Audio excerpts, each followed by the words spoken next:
Hey, everybody. Hi, guys. Well, from sunny and cold Salt Lake City, Utah, It's Thank God I'm Atheist. the podcast, I'm Frank. and I'm Dan. Hi. What? I was setting a thing down. Took me a second to get back to the mic. Whoa, what's going on here? Nothing. Where are you? Little pauses. Happy little pauses. Well, coming up on today's episode, we're going to be talking about atheists going on to, or an atheist, I suppose, and tactics. We're going to talk about being- the atheist movement, Yes. and where it needs to go, and where it doesn't need to go, and all of that sort of thing. Right. We're going to be talking about being, like, how to get out a good image, good public image of atheists. Sure. That's always nice. Yeah. It's nice to have an image that's good. Yeah. Yeah. I don't know. Yeah, well. So, but before we do what have that, you? why don't we talk about something else? What do you got? First up for me, oh God, which one do I want to do? I didn't even think about it. We have, let's just talk about Mike Huckabee. Oh, His goody. douchey little comment. And he wasted no time. I need to also mention this. After the Newtown shooting, I'm sure you guys probably heard about this. He said that it's no surprise because we've systematically removed God from our schools. If only we had, Or something to that effect. Yeah. Yeah. One of the most interesting comments I saw to that was, we can keep God out of a school that he wants to be in? That's pretty impressive. What do we have? Kryptonite schools? Where do I get some of that? Yeah, exactly. Homina. Stay out of our schools. He says, he said this on Fox News. We don't have a crime problem, a gun problem, or even a violence problem. What we have is a sin problem. Yeah. I think that is the most dangerous attitude a human being can take. Mm-hmm. It means that we don't have. It means that we have no recourses as a society, as people, to deal with these very, very real issues, except to pray. Yeah, that's the only thing we have. Frankly, I don't know anything about the kid that did the shooting. I've been trying not to learn. Well, I just saw a thing about that his barber said about it. Oh God! Apparently, it was an awkward haircut or very uncomfortable. Oh. I think is what was said. Well, what I was getting to is that I'm not making light. Also, awkwardness is terrible event. Awkwardness, but I hate of the way that haircuts. the media. Yeah. Well, this is what I'm saying about these stories, and I think that the more credence we give, I don't know. I just don't think that we should have. I think that we should be talking about the problems in our society, and we should know as much as we can about why people do these things. Yeah. Beyond just sort of what they would describe as their own motivations, we should talk about mental health. We should talk about all these things. Right. I don't know what this kid's background is, but I'm guessing he was religious. He was raised to be religious. I have no clue. I don't know. The thing is that a lot of these people are, a lot of whose people? Mass killers. Oh, okay. It's nothing to do with religion. Yeah. No amount of religion is going to take away, whatever psychological and societal kink has happened to this person. Yeah. Yeah. Even religious people can go crazy. Hells yeah. So that goes without saying. I mean, right. But what I'm saying is that that's not what Huckabee is saying. Right. Huckabee is saying there's nothing we can do about it except Jesus. Right. Yeah. So, Jesus is the answer. I don't know what the question is. Right. Yeah. Well, and it's interesting. We don't want to talk too much about Newtown. Newtown's troubling. It's troubling, and I don't know that there's, like, I've really been sort of wrestling, we talked about this earlier in the week. I was like, I want to figure out how to talk about guns and gun control and the need for it in an atheist on an atheist podcast that makes sense from an atheist perspective.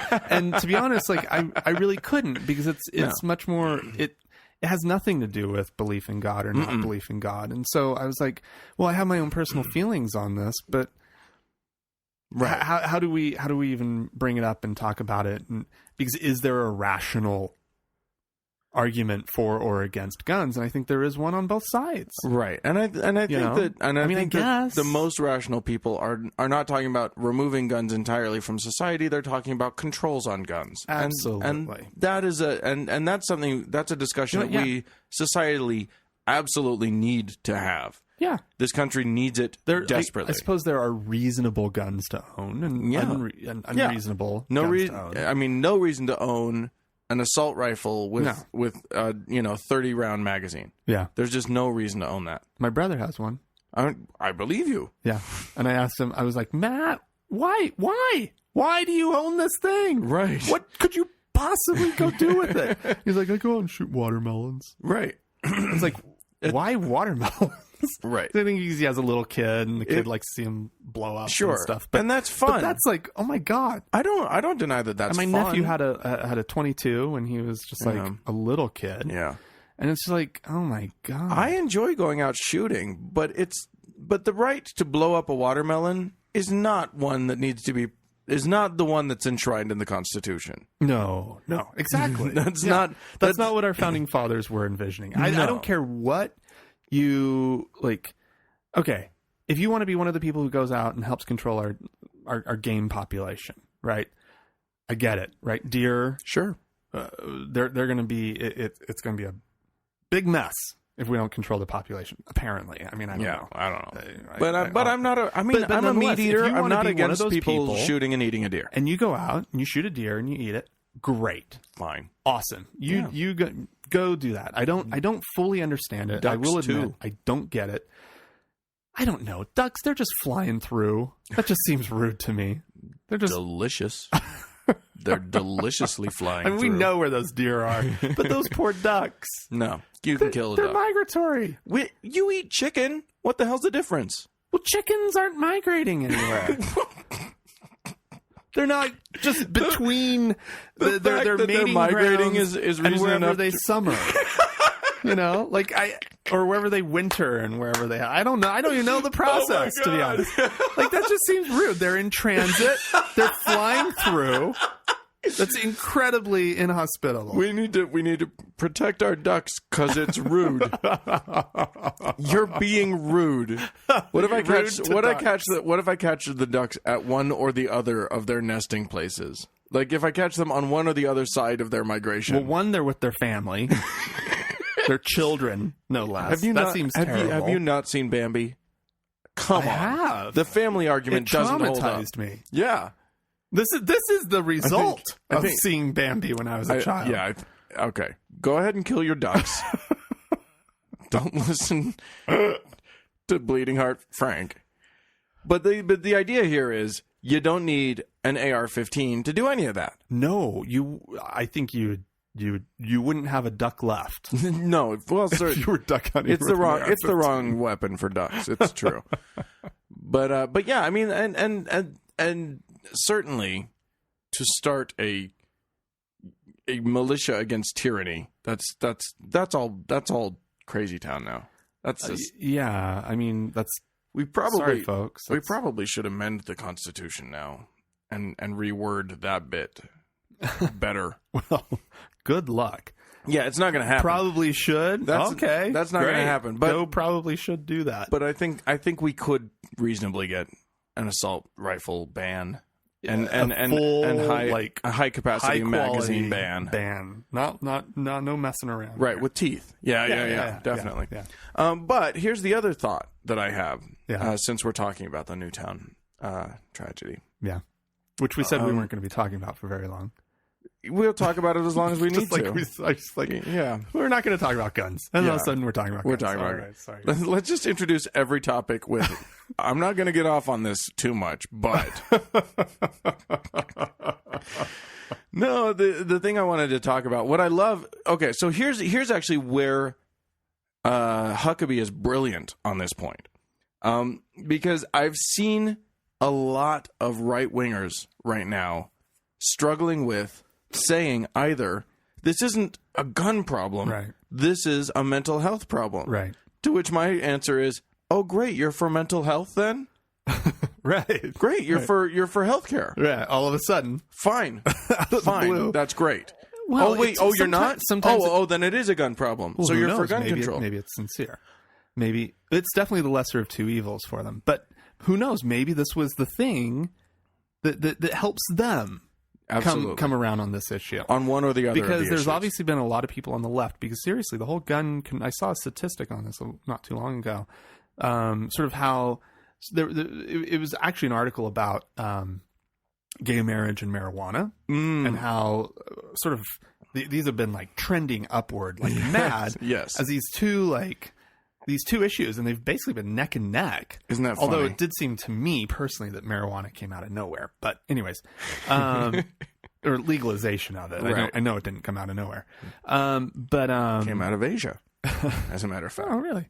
But as far as like they were talking about other issues that haven't really moved much at all, or actually have sort of been trending downward, and one of them is gun control. Yeah, the support for gun control in this country was real. I think it was under 50% of the population, right? That wanted to see some sort of gun control come forward, and then we have this year. Where what's the total? 89 dead in total in mass killings. Somewhere around there. Yeah, I think it's unbelievable. Do you realize that there have been more like significantly more accidental deaths from guns in the U.S. than there were any kind of death from guns, like to the tune, like in Japan, for instance, where there was, I think, under 10 deaths from guns last year. Wait a second.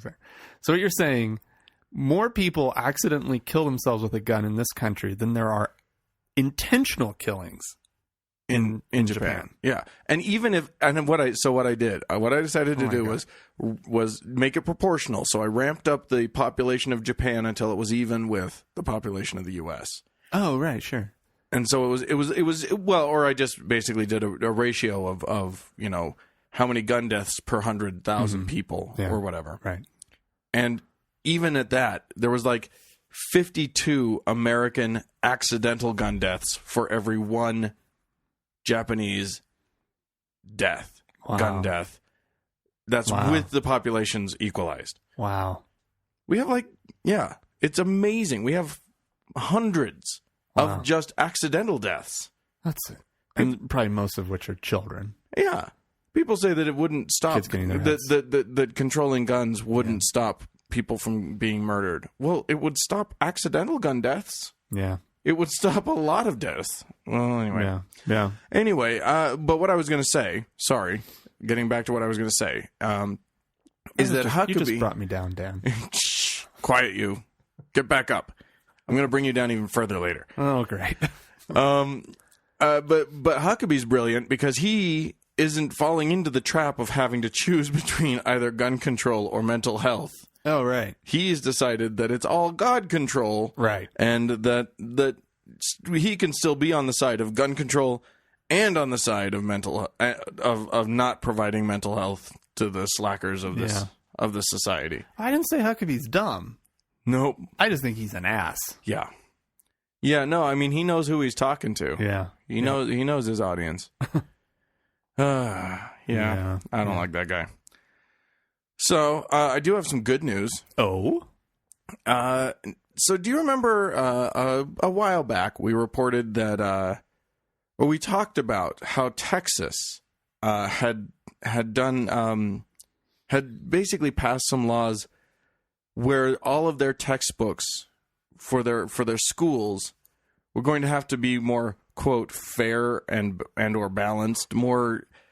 Sure, something about if you're going to teach evolution, you also have to put creationism in here. Right. And not just that, like crazy wackadoodle things like suggesting that Senator McCarthy and his anti-communist witch hunt had been exonerated or had been vindicated. A national hero. Yeah, sorts. Essentially. Have they like? I mean, they're basically revisionist history all across the board. McCarthy Street.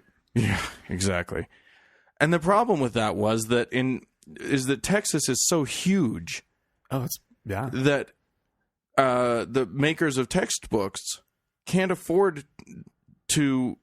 They'll just cater to Texas. Yeah.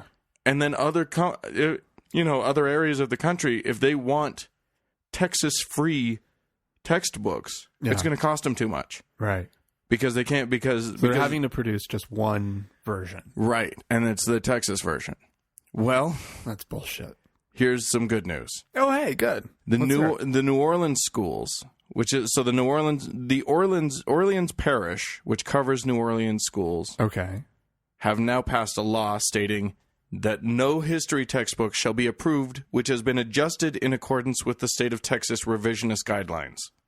Wow. Good on them. They are asserting that no teacher of any discipline of science shall teach any aspect of religious faith as science in a science class. Good on them. I think that's amazing. Yeah, that's good. That's a good deal. I mean, it may end up costing their schools extra money to get, slightly more expensive textbooks. But you know what? What they're saying is we value education over money. Yeah. We value honest, real science. I think that's brilliant. Well, good. Go New Orleans. Yeah. I am a fan. Yeah. Whoever made that happen and whatever political machinations had to occur. I like that it's an actual statement that they mention Texas by name. Yeah. Right? And they call it revisionist guidelines. Yeah. Yeah. I think that's beautiful. Good on them. Yeah. So I like it. Huh. Yeah, I think that's quite a remarkable thing, and gives me a little hope for the country. Oh, it's so nice. We report on a lot of things that take away hope.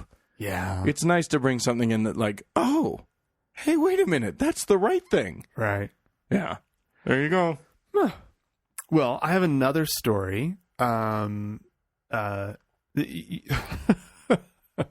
love it. Not 10 minutes ago, I was saying, no, I just couldn't figure out how to talk about guns in this episode. This one is about churches who are being criticized for their use of gun classes as outreach. Oh, my God. Yeah, churches in the South, right? Of course in the South. Actually, the first one that they mentioned in this story is in Pryor. They call it Pryor Creek, Oklahoma. I've never heard it called Pryor Creek. But Pryor, Oklahoma, which is near Tulsa. It's between Tulsa and Siloam Springs, Arkansas. Right. It's about 8,500 people. Oh. And it's in part of Oklahoma that they call green country. Oh. It's very lush. It's beautiful. Oh, that's nice. Yeah, it's lovely. Verdant. Yes.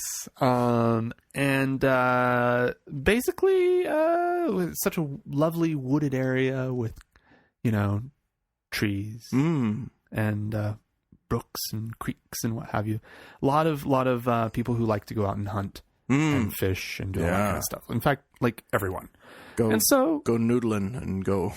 It's legal. They can go noodling. So anyways, there's so they decided at this church, it's the Pryor Creek Community Church. And this is actually an interesting point about it. They follow, and this is really rare amongst Baptist circles. They're not Southern Baptists. They're 1833 Baptist Confession. Is what they follow. Oh dear. It's a very, very specific thing, and not a lot of people, not a lot of congregations are actually do this. So kind of interesting.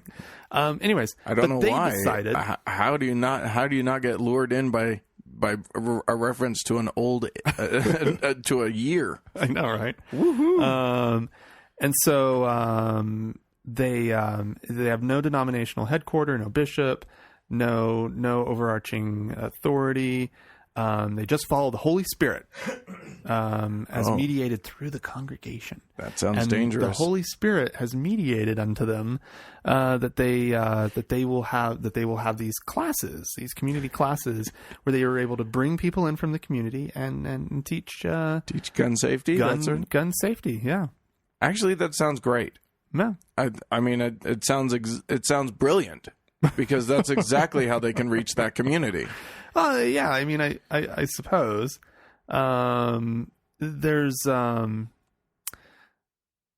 it just seems like and this is pointed out in the article that if they're followers of Christ, do they really? Christ was it's all about peace. There are right? many versions of Christ. Yeah, there's the hippy dippy sort of peace, love, and harmony sort of Jesus, right? Who's the one that's actually in the Bible, right? But then again, there's also the, raging at the temple, tipping over the, beating up the money changers Jesus too. Right. I don't know, man. If guns had been around in his time, who knows? Oh, he could have been in there. He could have rock and rolled that place. He could have shot up the temple. Yeah. Then again, he did do that whole turn the other cheek thing. Yeah. Yeah. I think in the end, if you really read the New Testament, you come up with that hippie Jesus.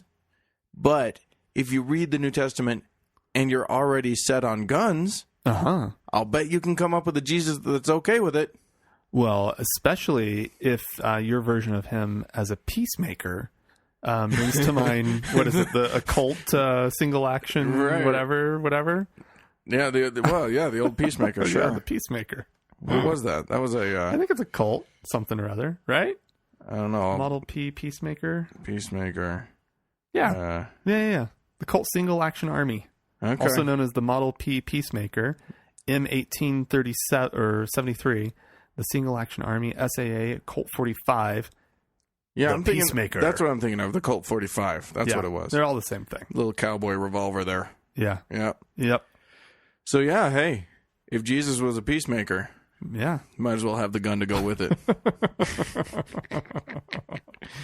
Oh, that's dear. Silly. Oh, Jesus.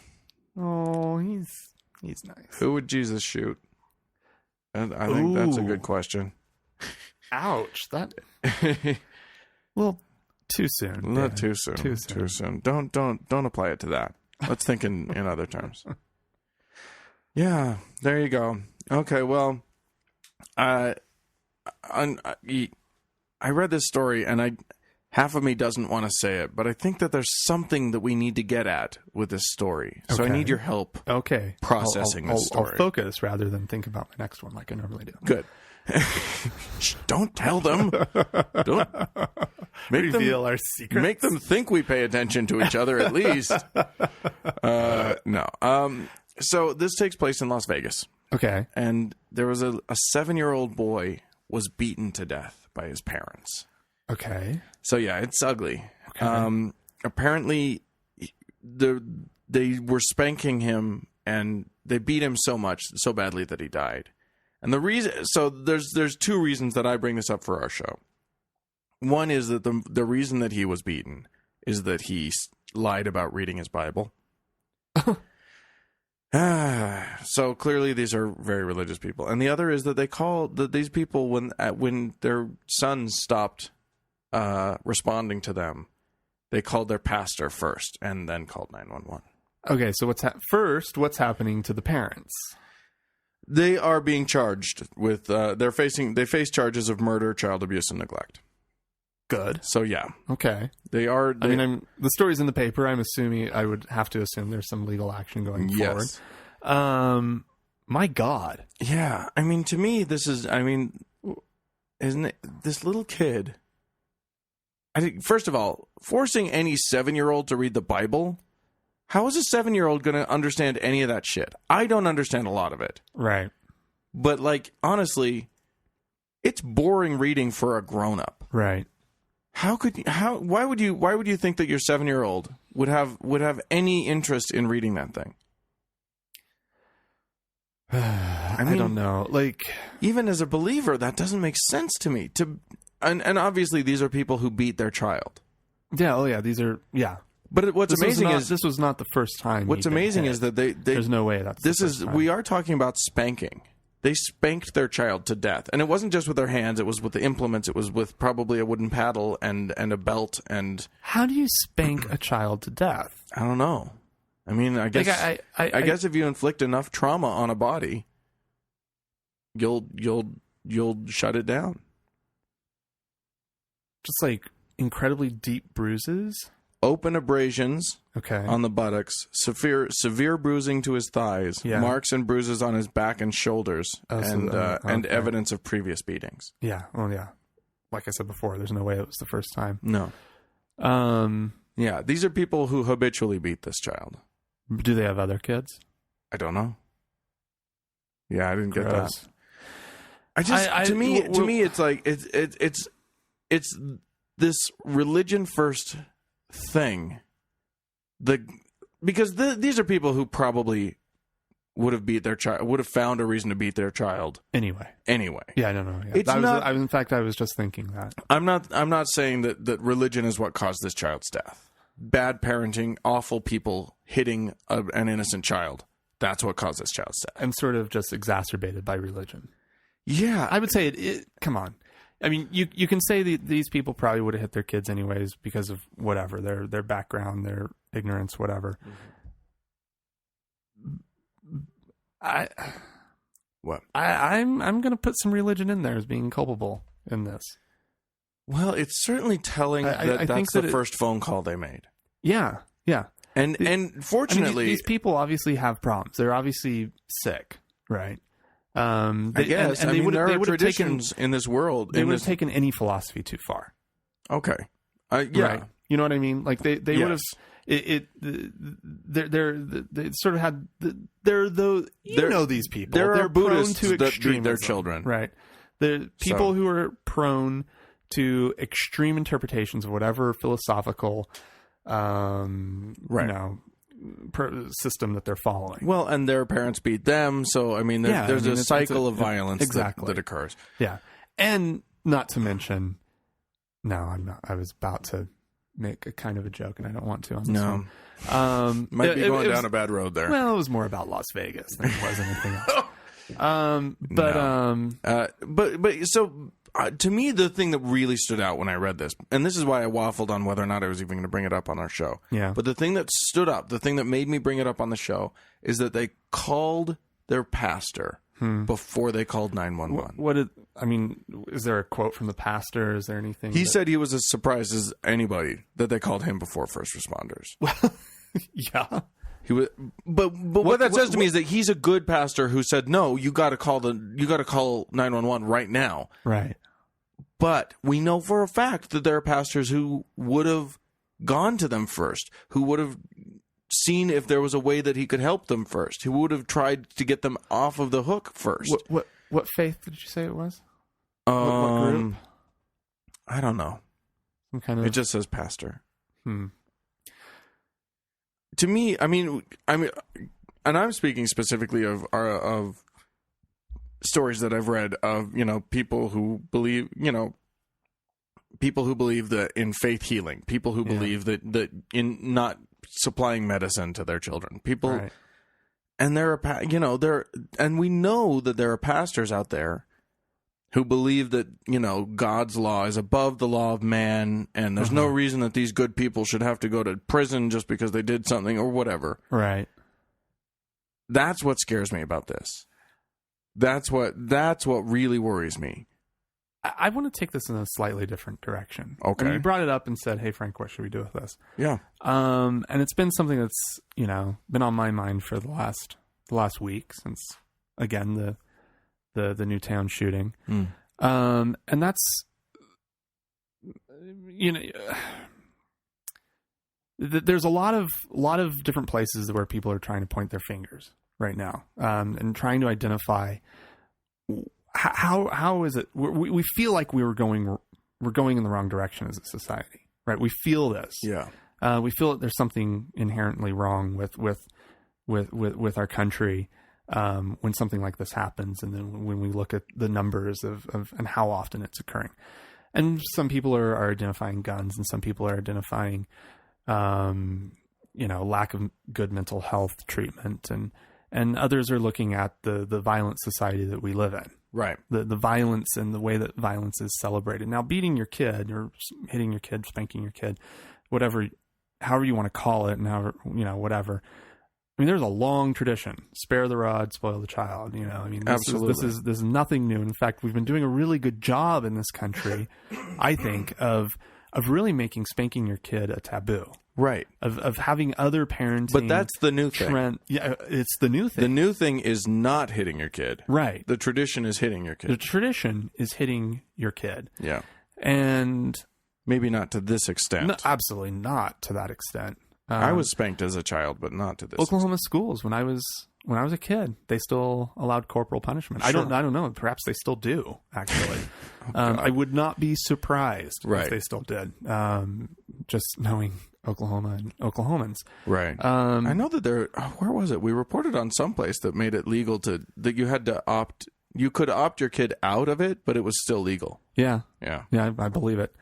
And I don't know. I mean, I'm wondering if this is not a discussion that we need to be having that's larger. That's about, you know, that these people, in a lot of ways, are products of a violent culture, of a violent tradition. You know, beating your kid is I mean, that's a horrendous violence. Yeah. I mean, here's this child who's completely helpless, and you're going to use brute force to get him or her to comply. It's horrifying. And it's horrible that you could look at another human being, whether it's your child, a child, or whatever, or a grown up, and say the way to get this person to comply is to use violence. Right. Right. And especially a child. I mean, to be able to look at someone that helpless and say, also, you know what, elder abuse, which is a terrible trend right now as well. Absolutely. I think that the other place that we need to go with this conversation is to say that the phrase "spare the rod, spoil the child" is biblical, isn't it? I believe so. I mean, I don't know if quite where it comes from. And if that phrase itself is not, there's certainly plenty of violence in the Bible that's extolled as a virtue. The Bible's a violent book. It's from a time where violence was more predominant. Yeah. It's from Proverbs 13:24. He that spareth his rod hateth his son, but he that loveth him chasteneth him betimes. I guess that's not exactly it. No, but that is it. But I mean, that's the it says that's the philosophy. If you don't hit your child, you hate him. Yeah, it says that in the Bible. Yeah, and people take this book literally. Yeah, I'm sorry, that right there is a quintessential problem, and you can't change the Bible. Well, you can't do it. No, this and more than anything is why we need to be is what the problem is with dogmatic religion. Yeah, as soon as you get dogmatic. As soon as things aren't changeable, you know, when society realizes that it's wrong, what are you going to do? Because you know what? There's plenty of pastors, there's plenty of priests that will say, don't ever hit your child. Never, ever, ever hit your child. Right. But they don't have the backing of the Bible when they say that.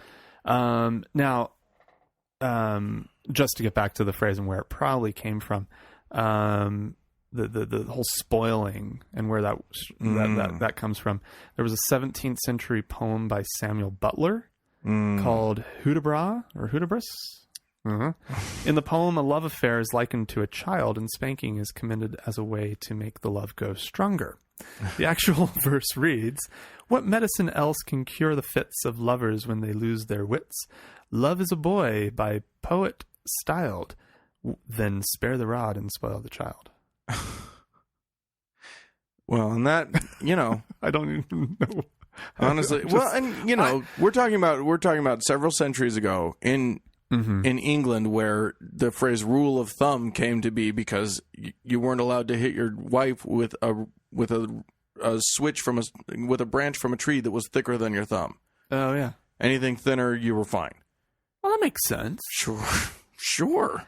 What if you were some dude with a thick thumb? Were there guys doing thumb exercises? Yeah, exactly. build that thing up, and then you get to wallop her. Oh my god, it's terrible. Yeah, it is terrible. I wish you'd stop. It's not me. Crap, Dan. It's not me. It's the British. Let's blame the British for everything. Cool. I'm down with that. Well, all right. If you would have liked to chime in. Whoa. Oh, wait, what? Don't you have another one? Oh, I do. And so do I. Oh. All right. You're all over the place. Okay. Okay, well. Yeah, don't worry. I was not going to end with beating a kid to death. There's no way I was going to end the segment with beating a kid to death. Yeah, I was just a little down. Okay, go ahead. I lost where we were at. Go ahead. Do another one. Okay, so this is, there are more atheist billboards popping up. Okay. And I'm bracing myself. We've been pretty rough on atheist billboards. And we will continue to be. We will continue to be as long as they are douchey. Right. You have a non-douchey billboard? I have a non-douchey billboard. Hooray! Finally, a non-douchey billboard. Oh, that's nice. So this one says, simply, don't believe in God? Join the club. Okay. And it has a... Is there an actual club for them to join? There's an actual club for them to join. Yay! It's the, what is it? The United... Well, it's the Coalition of Reason. And so there will be... The COR? Yeah, the United Coalition of Reason. Mm-hmm. And there will be sort of local coalitions of reason. Maybe there's one in your area. Look for the billboard. The way that I found this was actually a story that was talking about the defacing of one. The people graffitied it. They took off the don't. So now it just reads, believe in God? Join the club. So it is a little susceptible to this because of the way that it's phrased. You nutty guys, you. Yeah. But anyways, it is what I do like about it is that it's simple. It's a sort of a sunsetty scene. There's some mountains, gold light, and behind the don't. Let me see if I can actually see the one. Come on up. Come on, you can do it. Yeah, there's like a sun behind the don't. Oh, okay. And so it's just, there's light streaming out. And this one is the Butte County COR.org. You know, I've been aware of the Utah Coalition of Reason. Oh, yeah. And they have a billboard up in Utah. It may not be up anymore. I don't know. Oh, I don't know. I haven't driven on that road for a while. It's on the 21st South Freeway. Uh-huh. And it said something along the same lines. It was just like... the ones that they have... You're not alone sort of deal. Yeah. When you go to their website, the UnitedCOR.org website, they have 6 pictures of some billboards. And one of them said, it's basically the same concept, mountains, sunlight, golden rays. Are you good without God? Millions are. That one was put up by the Reno COR. Oh. And then another one, Central Arkansas COR, did Are You Good Without God? Millions Are. That was a bus one. Don't believe in God? You are not alone. Okay. And don't believe in God? Join the club. There you go. And so what I like about this is that it is this United COR is actually doing good work in providing support to the local organizations. They're providing trainings and they're providing all sorts of just good stuff from what I can tell. Sure. Now, granted, I don't know much about them personally, right? Just what I've sort of read on the internet, right? But I love their billboards. I think their billboards are good. They're not these nasty, snarky. I don't think they're great. I don't think that they're great. Okay, I think that they're pretty bland. But they're not assholes. But they're not assholes. And right now, as far as atheist billboards are concerned, I will take the non-asshole billboard. Yeah, I'll take any day. I'll take bland over asshole every time. I'll take bland over asshole. I don't know that everybody would take that. Well, anyways, we're still talking about billboards, right? Anyway, yes. You know, I approve. I think we've tried to be clear about what our position is on billboards, which is just that. And we'll be talking a little bit more about this later. Yeah. Oh, yeah. More in depth. And so we don't, I don't want to tip my hand too much on this, but yeah, I mean, if you're going to put up a billboard, it should be like, about a year ago we had someone write to us and tell us about his billboard, or maybe he called in. Yeah. Daryl? Curtis. Yeah, Curtis. That's who it was. Curtis. Yeah. Uh-huh. See, Curtis, if you're still listening, we remember you. You don't have to worry. We're still. Yeah. You're on our mind. Yeah, he was on one of the billboards. He had his own billboard, and there was a whole campaign with his group. I don't remember what it was. We liked those. I don't remember what the message was. Yeah, but they were all, they each had their own sort of individual message, but we liked them. None of it, and what it wasn't, and this is what we're getting at. What it wasn't was, if you believe in religion, you're stupid. Yeah. Or your religion is idiotic, or don't believe in religion. It's a myth. It's the mockery of people's beliefs that I have a problem with. Right. You know, Or it's the mocking tone.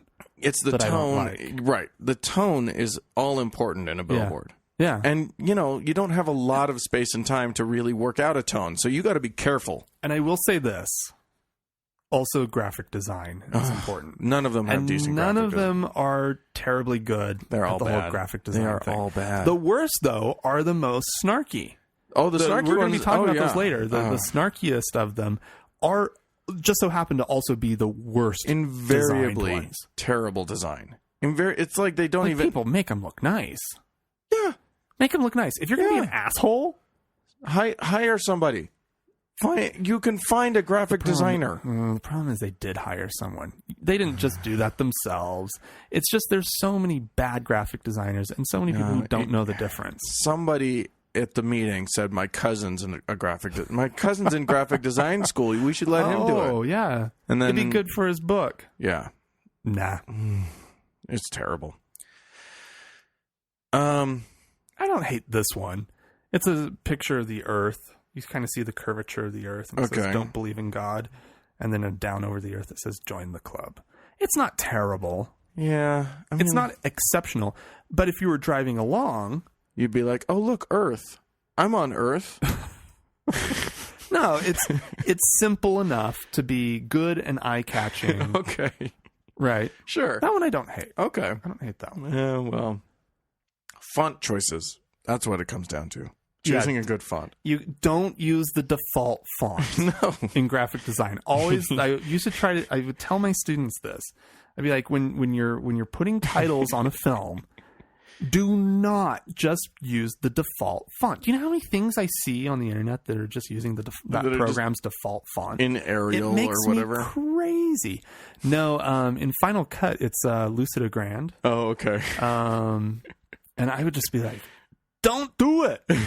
Don't do it. At least in like Adobe Premiere, which is what I'm using now, it's like it's some Adobe font, so it's at least a decent font. Okay, fair enough. But yeah, it's still the default font.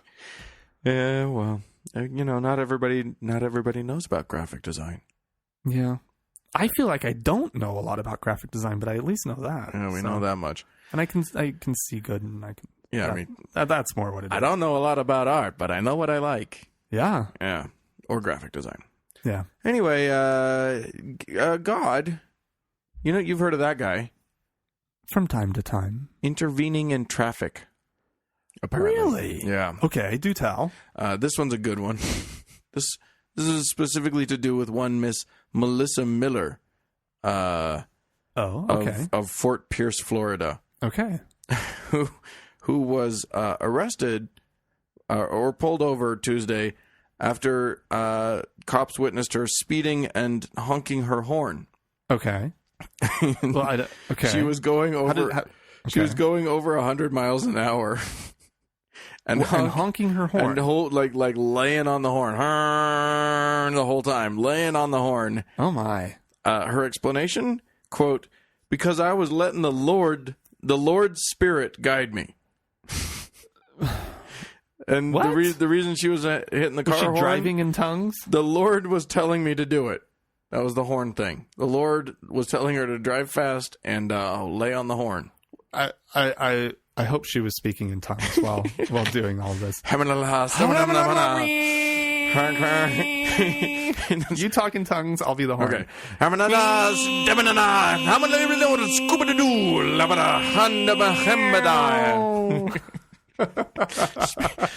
The Doppler effect affects her speaking in tongues.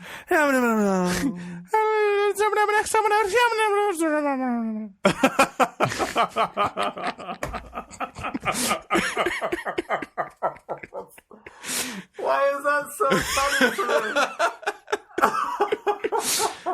me? That's fun. That's Oh, fun. that's really stupid. Thank you, Jesus!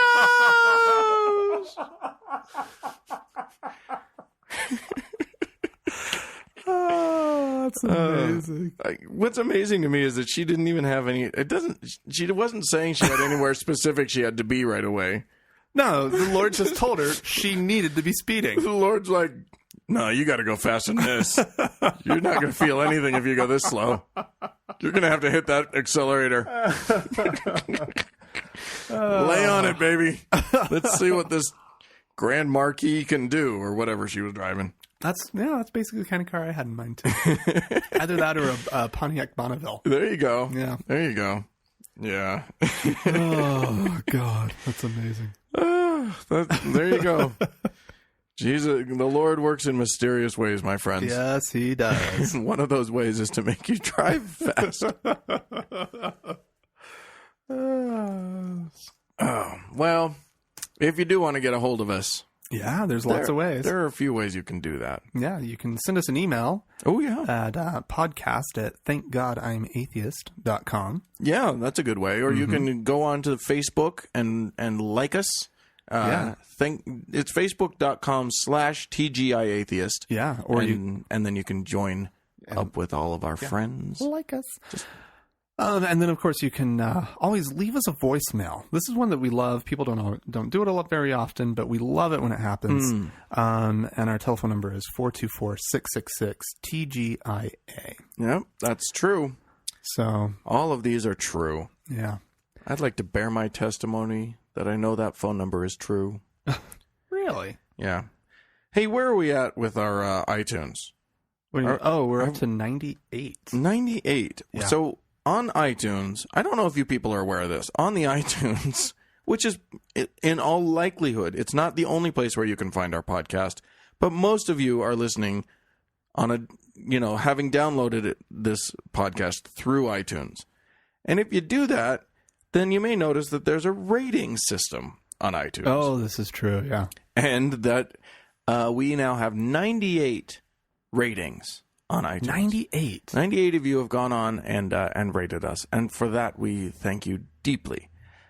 But we really want to hit 100. Yeah. So we're just going to put another call out. If you want to, just go into iTunes, go to the iTunes store, type in "Thank God I'm Atheist" in the search engine, and then just click write a review. Yeah. Or just rate us. You can either click to rate, or you can write a review. Yeah. And we'd it's really, lovely. It's just wonderful when we hear from you in that way as well. Yep. All right. Well, we're going to take a quick break. And this is, we're going to listen to one Mr. David Silverman. Yeah. The head of the American Atheists. A man who speaks for us all. Really? We'll be talking about that in just a minute. We'll see. But he went on to Hannity. I didn't realize it was just his last name. Hannity? The show? Yeah. The show is called Sean Hannity. Now Hannity. Hannity. With Sean Hannity. No. He should have a handyman show. Hannity? Hannity Man show. Oh. I don't know. Wah, wah. All right, here's the clip. Wow, joining me on the show, Dave Silverman. He is the president of American Atheist, a group that put up that billboard. You didn't even have your own money. You had to get it from somebody else, a donor? Well, we have lots of donors at American Atheist. All right. I don't really care what your views are. I get it. You don't believe in God. That's fine. You're free to believe whatever you believe. Is it just Christians you're picking on, by the way? In other words, have you ever done a billboard campaign against people that are Jewish or Muslims? Yes, we have. And what have you done against the Muslims? We put up a billboard in Elizabeth, New Jersey that said, you know it's a myth in Arabic. And we put up a billboard in Brooklyn that said, you know it's a myth in Hebrew. Reaction?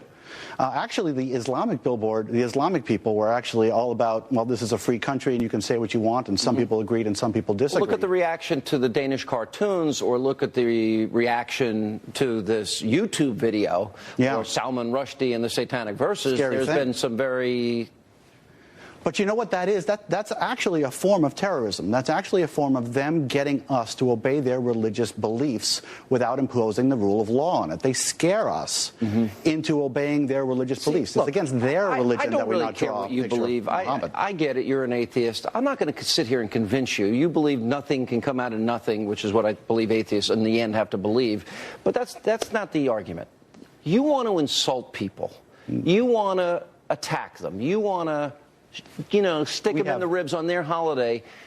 And you just want to be rude and narcissistic and mean. Why? Sean, we have never put up a billboard criticizing people. We criticize religion, and religion is perfectly open market. But people believe in religion. I'm a Christian. I look at a picture of Jesus, and you just want to rub salt in a wound. No. Why are you doing it that? Because this is the time of year when so many atheists who call themselves Christians drag themselves to church against their own will because they think the church... Atheists who call themselves Christians. You don't know Atheists who call themselves Christians. You said it. Let me explain what I'm saying here, okay? They drag themselves to church because they think the church is an integral part of Christmas, and it's not. We're saying for those people, you can keep the merry, you can have a party. You don't have to go to a church in which you don't believe. You don't have to pray to a God in which you don't believe, and you don't have to donate money. Nobody's forcing you to go to a Christian church, a Catholic church, a synagogue, or a mosque. I disagree. Wait a minute. Oh, boy. Okay. So... What is it about this guy?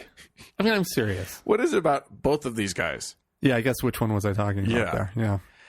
I do want to make clear to our listeners that the billboard that's referenced at the beginning of the clip isn't is a billboard that's in Times Square right now. Yeah. And it has two pictures.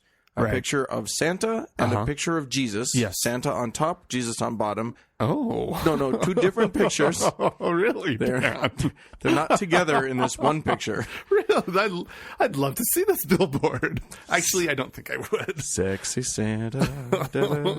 A big pasty white man on some skinny little... saw Jesus kissing Santa Claus. No, that's not what we're talking about. Okay. What we're talking about is one picture of Santa on top, and it says, keep the merry, M-E-R-R-Y, keep the happy, and then Jesus, and it says, dump the myth. Oh. Yeah. Well, that makes some people grumpy. Yeah. And well, it makes me grumpy, but for other reasons. Exactly. I'm one of the people that that is grumpy about it. Yeah. So here's the deal.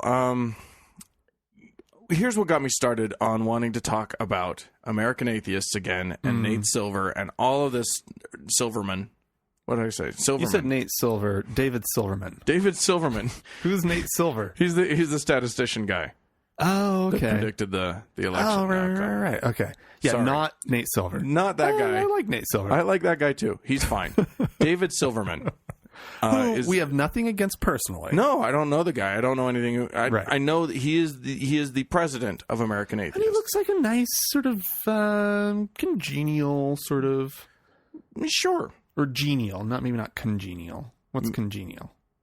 Genial. Both. I don't know. Both work? Sure. All right. Sure. Anyway, here's the thing. We were tipped off by a Facebook... A listener who's also a Facebook friend named Noah. Oh, sure, Noah, yeah. And he tipped us off to something that was happening to the American Atheists in protest of these this billboard that they put up. Yeah. Someone in the interwebs, someone out there put out a call for Christians to call the organization, the American Atheist Organization, to call their phone number and wish them a Merry Christmas, right? And sing hymns to them, and obnoxious. Say Jesus is the reason for the season. Yes, I think that's terribly obnoxious and pretty funny. I think that's. Well, you know what it kind of reminds me of? What? It reminds me of Butter's phone. Right, what we did. Yeah, it's so exactly what we would have done. Yeah, exactly. And I think it's funny. I don't think it's that big a deal. Right. And I think that I get it. And I can totally see American Atheists trying to pull the same kind of crap. Now what we pulled against lawmakers. Right. And it wasn't overly harassing. We weren't inundating them with calls. We just called each of them once. We had access to an auto dialer, and we programmed it to call all of the legislators in the state of Utah on their home, office, and mobile phones, which are no longer published. Strangely, that they stopped publishing those immediately after we did this. I'm not sure why. We had a recording of Dan. Are we admitting to a crime? No. I don't think this is a crime. We just called them. And surely there's a statute of limitations that they were being real dicks. It was a legislative session in which they were really coming down hard on the gays. 2004, 2005. Sure, they're not going to come after us now. Half the people aren't even in office anymore. That would have been bothered by this. But anyways, yeah. Anyway, so yeah, I think definitely this is not a crime. I think this is a funny protest. I think, these people, maybe it's annoying. American Atheists claims that they got thousands of calls. And that it's harassment. Well, here's the problem. It's a question. How do you handle this kind of thing? Right. Yeah. Obviously, it's tying up your phone lines. Obviously, it's annoying you. You can't really unplug your phone because what if somebody needs to get in touch with you? Yeah. It's a problem. Yeah. I get that. So here's how American Atheists decided to handle it. So the first thing that I see on the American Atheist webpage seems like some religious leader told their followers to call the AA staff with harassing Christmas phone calls. We've been inundated with Merry Christmas, Jesus is the reason for the season, and many off-key hymns. Maybe we should return the favor. Smiley face, numbers to follow. Oh, and gross. Apparently what they did was publish the phone numbers. Where did the numbers get published? I don't know. I haven't been able to find them. No, nor have I. I think they were taken down. Okay. But their initial impulse was to publish these numbers and encourage their members to call these individual people. Oh, that's a dick move. It's the epitome of a dick move. That is just the absolute. First of all, it is from just like a public image perspective, the absolute wrong thing to do. And then I think just as like a decency. Actually, first problem is the decency thing. Sure. It's a dick move. It's a totally move. Not decent thing to do. The correct thing to do is to say, "Oh, you're wishing me Merry Christmas? Thank you. Yeah. Merry Christmas to you too." Exactly. Have Hang a up the little fun phone. with it. Absolutely. And don't let the other side see that you actually ruffled their feathers. Right. Because then guess what?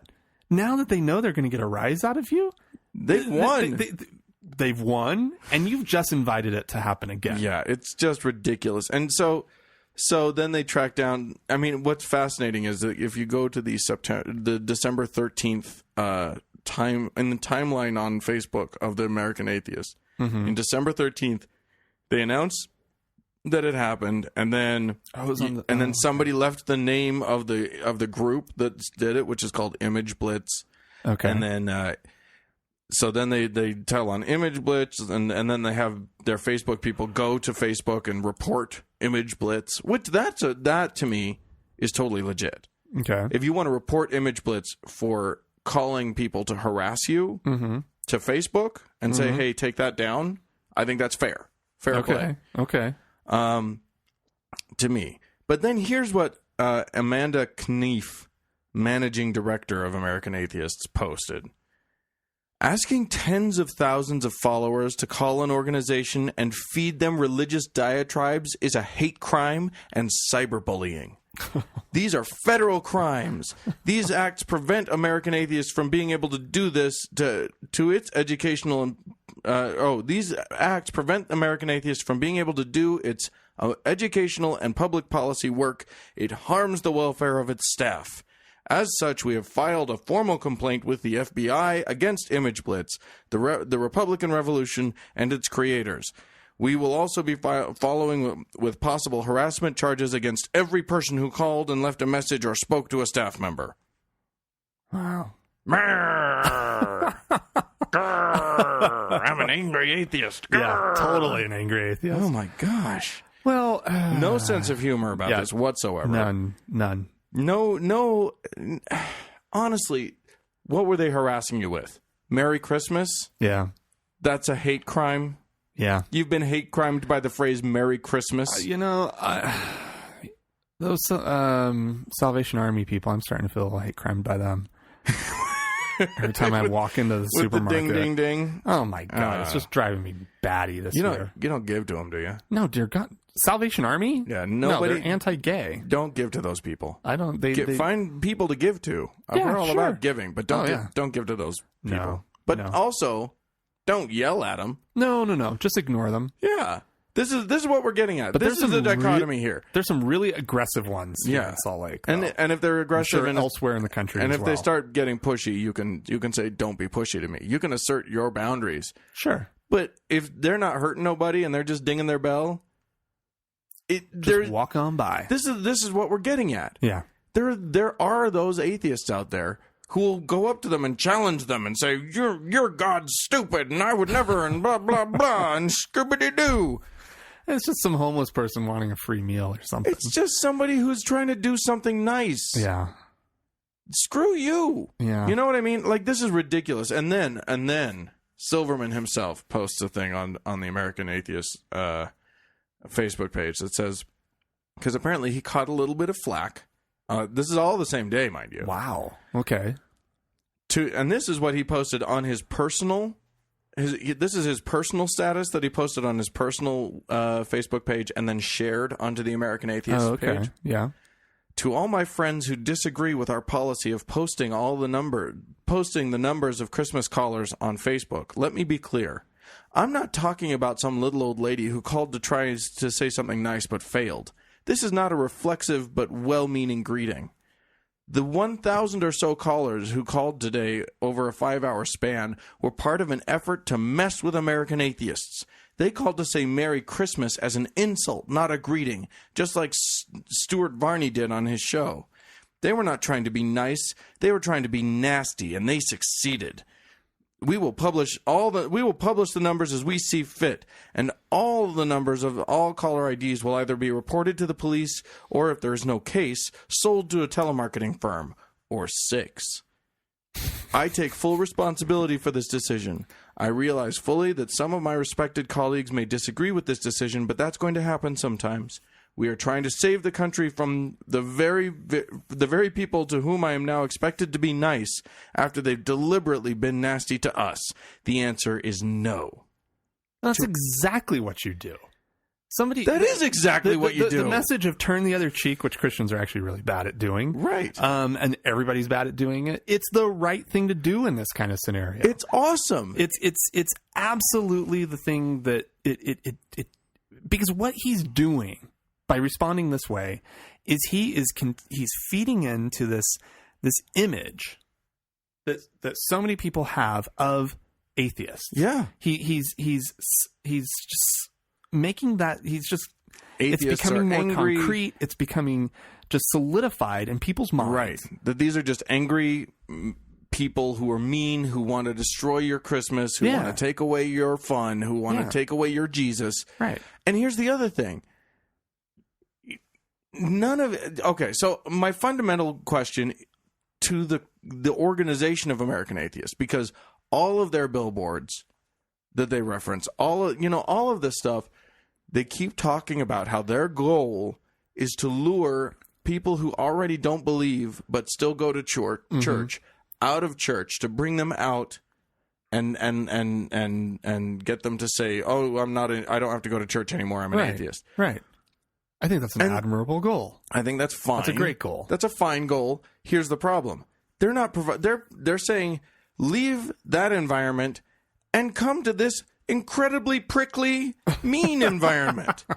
They're not saying, "Hey, we'll provide you a soft landing." Yeah. They're not saying, "Hey, we'll take you in," when they when they're clearly not true. Right. They're not. Yeah, this is not the kind of billboard that we just were talking about. That says, "Don't believe in God? Hey, join the club. Right. Come join us." Right. Right. It's not about that. It's about don't believe in God and want to hate everyone who does. Well, we do too. Yeah. It's so wrongheaded in every way. Yeah. I can't. I can imagine some people being very angry at their church, Right. being very angry at their pastor, Right. being very angry at being lied to. Uh-huh. None of that is where you want to end up. No. None of that is a useful place to live. No. You want to end up in a place where you're good and satisfied and that you're happy and that you've moved on. Yeah. You're no longer wallowing in this anger. Yeah. And that's the problem that I see that coming from so many people in the atheist community at large. I'm not even going to try to single it out and saying that it's a problem with American Atheists or any one specific group. Well, I think it's a problem with their leader. Well, yeah, their leadership. And leadership. And obviously enough of their members, because otherwise the members wouldn't be putting up with it. Right. But they're in a place where they are responding in anger. Yeah. And it's totally wrong. It's absolutely, it's 100% the opposite way that they need to be responding. It is the stereotype of the atheist. And it is a bad image. And not it's only a really bad image. And frankly, you don't have to be 100% image conscious. If you're doing something for the right reason, image be damned. But they're not doing anything for the right reason. But if their reason is to lure people in, you do have to be image conscious. Absolutely. And you have to create a better image than we hate others. Right. How is that any good? Right. What good are you doing in the world? No. It's None. shocking to me.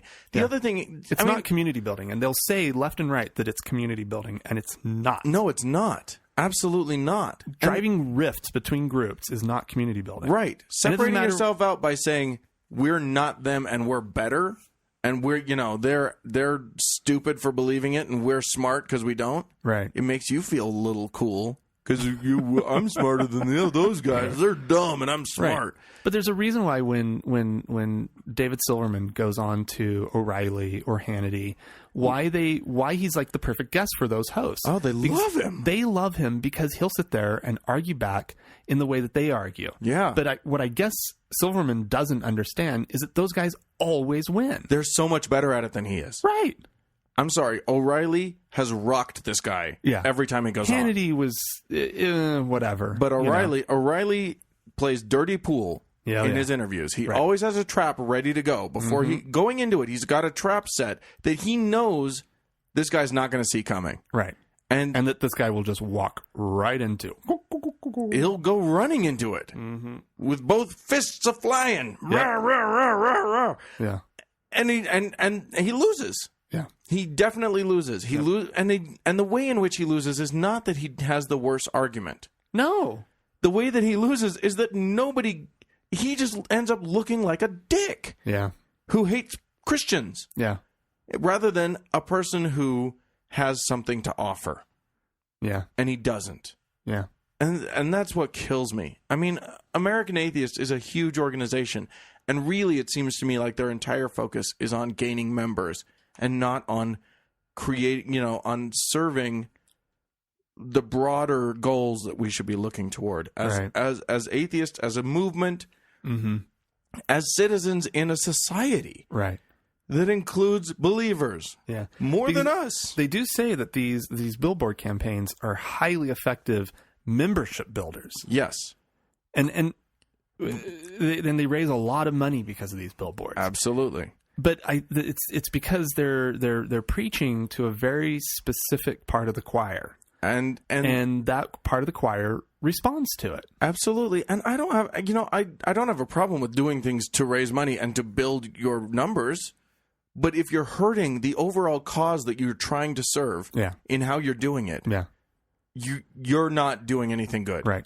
And I don't care how much money you raise. I don't care how many members you get. Yeah. You're still hurting your own cause. And I think that's the larger picture that these guys just don't see. It kills me. Yeah. It kills me. They think they are the cause. Right. And they do good work too. They do good work. They fight wonderful outreach stuff, right? And they fight for separation of church and state, which is very important. They do it in the worst way possible. They do it in the way that makes everybody believe, that makes a friend of mine who's on Facebook say to me on Facebook, to me, who she knows is an atheist, all atheists want is to take away Christmas and to take away this and to be against us. And I'm like, you can't. How about I decide what I as an atheist, you can't speak for me. Don't put words in my mouth. Right. But she feels totally at ease with that. Yeah. Because she's seen this Silverman douchebag Right. on these stupid shows, losing every argument they get into. Yeah. And being dicks all along the way. Being assholes. Yeah. So, of course it's easy to paint atheists as assholes. Because so many of our high-profile ones are being that. Yeah. It's ridiculous. Yeah. So what's our solution? Well, I don't know that we want to unveil our solution. Oh, We do have a solution coming up, guys. We're working on some stuff. We've got some stuff in the works. But for the going into the future, my admonition to you all is to reach out to these people. Reach out to, if you're in a local atheist group, bring these issues up. Yeah. Say, what's our larger goal? Because we do need to bring in more members. Yeah, Right. we want to talk to, we want to bring in more funding. But you can do that with a billboard that says, "Don't believe in God, join the club." Or just something fun, something lighthearted, something where what you're offering to the community at large is for atheists, for people who are curious about non-belief, a place that they can come and inquire. For people who are believers, a way that they can interact with us as an atheist community that says, we don't hate you. Right. We understand where you're coming from. Most of us used to believe in it. We don't believe in it anymore, and we want some dialogue to happen back and forth. Yeah. Interfacing. Yeah. All of this stuff is very helpful, is very useful, is very community building. Yeah. This is a pluralistic society we live in, and we should be embracing that. Yeah. We're not against the religions. No. You know what I mean? Not at all. I think the world would be a better place without religion in it. Oh, absolutely. I'll state that unequivocally. Yeah. That doesn't mean that I am against people being Christian. You know what I mean? Like, there are some brilliant humans who believe differently than I do, and I'm fine with that. Yeah, because there are also people who, as long as there's mutual respect and an allowance of space for everybody to do their thing, right, then we're fine. And as long as, government money isn't preferring one religion over another. And we can fight those issues when they come up. I think it's perfectly fine to fight to keep the Ten Commandments out of the public space, right? To keep to really make sure that that December decorations at your city hall are just our holiday decorations. And don't say lights. Jesus on them. They're just deer out there slowly, mechanically dipping their heads or whatnot. All fun stuff. Yeah. All celebratory and great. Yeah. And we can fight all of these fights and at the same time say, we're not against religion.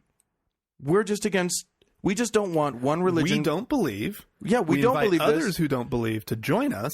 But I'm saying, like, even when we're fighting for the Ten Commandments to be taken out of town hall, we don't say we do it because Ten Commandments are wrong. Right. We say we do it because not everyone believes that. Right. And it's against our Constitution. Right. And we have reason, but we want you to have your Ten Commandments and put it up in your church and put it up in your home and do all of that. And we support all of that, just not where my children have to walk by and see it and think that our government believes that that's better than what I'm teaching my children. Right. That's all we're talking about. Right. So, we can fight the good fight, and we can do it in ways that help our community rather than hurting it. Mm-hmm. Yeah. Well. Wow, Dan. Rant concluded. Whoa. Merry Christmas, everybody. Merry Christmas. And I believe that. I'm saying that. Merry Christmas, you guys. No, of course, Merry Christmas. Here's the thing. Yeah. I took a test a while back. There was something on Pew's website that was like, how millennial are you? Right? Okay, everybody. I'm 37 years old. I score higher on the millennial test than most millennials. Right? Like my use of technology, like my relationship with technology, friends, family, all that kind of stuff. It's very sort of turn of the century. I might as well have been born in 1992. Which sadly, no. You definitely were. Definitely was not. Dan? You could have fathered people who were born in 1992. No. Oh. Yeah, I could have. Yeah. It physically was possible. But anyways, nonetheless, one of the things that millennials have sort of been the polling amongst millennials is that a lot of their attitudes toward religion and whatnot. Mm-hmm. Millennials have this very wonderful sort of just take it or leave it attitude about organized religion. More leave it than take. And so this whole thing about the wishing Merry Christmas and whatnot, we're seeing this total shift where people see it as because to them it's already a secular holiday. Yeah. Who cares? They see it as a secular holiday, so who cares? And also, what all the major, Jews might care. Well, here's the deal: the major department stores and retailers in the country have realized that there are more people in the country offended by saying some sort of generic, watered-down happy holidays than there are people in this country who are offended because you wish them a Merry Christmas, but they don't celebrate Christmas. Right. And so we're actually seeing stores and everybody now shifting back to Christmas, to wishing Merry Christmas, or at least putting up big signs that say Merry Christmas. Yeah, I don't care either way. I want everyone to be happy. It's a fun time of year. It's awesome. Go out, drink your hot toddies. Put up a tree. Hang some stockings. Just enjoy yourself. Put up mistletoe. Play the classic Christmas songs. They're fun. Grab a dreidel and whatever you want to do. It's all fun. Just enjoy yourself. I went to a Hanukkah party. Okay, with a bunch of similarly minded people. Sure. But a friend of ours holds a Hanukkah party every year. Who's not Jewish, by the way. Who's not Jewish. He served an LDS mission in New York and feels he has some connection to the holiday. I don't know what the deal is. But anyways, but he's like-minded. He doesn't. He is a believer of sorts-ish, but nothing organized. Anyways, that's neither here nor there. Anyways, somebody actually bought or brought along a big box of clay so that we could all make dreidels. That's great. But you can't. Nobody could get one of these things to work because they're not balanced. You lacked the instruction. And you needed to learn from. Is it really part of the tradition to make it out of clay? Just because the song says it doesn't mean that it's. Somebody did it at some point. Somebody did it. Maybe at one point they were made out of clay. Anyways, the ones that our friend had were wood. Oh yeah. Yeah, all I'm saying is find the fun in the season, have some festivities, and enjoy yourself, everybody. Yeah, so Merry Christmas. Happy Hanukkah. And some Kwanzaa. Have some happy Kwanzaa. Have a happy There's whatever. also Festivus. Festivus is in 3 days, or in 2 days. It's the solstice today. It's the solstice, so happy solstice. Also, it's also the end of the world. Yeah, if you guys... So you may not even hear this. Yeah, we may be just talking into microphones for no reason whatsoever. And if we're not... Happy making it through the apocalypse, everybody. Yeah, which I also want to make another point. Okay. One more point, because we're not out of time yet. No, we're never out of time. We can go as long as we want. Well, but we have a time that we're trying to hit. We're not there yet. I was thinking about this, just like last night. I was like, if I was Jesus and I was really looking for a day to come back on, I think I'd come back on the Mayan calendar day. Because it's like nobody would expect that. It's like the last day anybody would expect. Boo! Yeah. It's me, Jesus! I came back. You think it's for this one thing, but it's really just... Right, yeah. Hello! Or you make a fake apocalypse and you're like, psych, it's just Jesus. Well, the thing is, like, Jesus' return... Oh, it does mark an apocalypse, It is an apocalypse, yeah. So... But we all know that all the signs and the fullness of the time, it just hasn't happened yet. Not all of it. Some of them have happened. Wasn't one of the times, signs that the Mayan calendar flips over? Wasn't that one of the signs of Jesus is coming? But I do know that it's the birth of a new era, and it's an era where we're going to see great things happen. Humanity is going to change for the better. We're going to see this is the woo-woo side of it, right? I love it. I have friends who actually an awakening buy into that. I have friends who are actually like, well, of course it's not doomsday, but it means something really spiritual and specific is happening. And yeah, I'm just really looking forward to that. And I'm like, okay, have fun. Yeah, I guess. See you on the 22nd. Yeah, wow. Ooh, it looks so different. So different. It all smells like flowers, and I suddenly want to be better to my fellow man. I don't think that's going to happen. No, but I do want to be good to my fellow man. So go out there, be good to your fellow man, and thanks for listening, everybody. All right. Well, have a good one. Merry Christmas. Bye-bye.